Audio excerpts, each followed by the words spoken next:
Assalomu alaykum futbol muxlislari va futbolsevar do'stlar.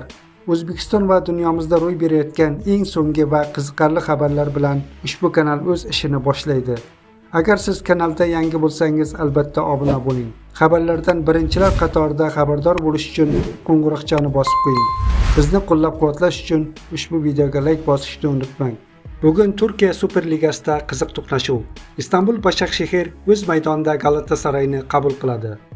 Taxminiy tarkiblarga ko'ra, o'zbekistonlik hujumchi Eldor Shomurodov asosiy tarkibda maydonga tushishi kutilyapti. U hujum markazida o'ynab, Galatasaray yulduzi Mauro Icardiga qarshi to'g'ridan-to'g'ri kurash olib boradi. Yosh futbolchimizning yana biri Abbosbek Fayzullayev esa ehtimoliy zaxiradan o'yinga qo'shilishi mumkin. Agar u maydonga tushsa, bu ikki o'zbek futbolchisi uchun katta imkoniyat bo'ladi. Galatasaray favorit hisoblansa-da, Başakşehir o'z uyida kutilmagan natija ko'rsatishi mumkin. Agar Shomurodov o'z imkoniyatini ishlata olsa, u jamoasi uchun hal qiluvchi gol muallifiga aylanishi ehtimoldan xoli emas. Biz esa hamyurtlarimiz Eldor Shomurodov va Abbosbek Fayzullayevlar o'ynayotgan Başakşehir jamoasiga omad tilab qolamiz. Xayr, salomat bo'lingiz.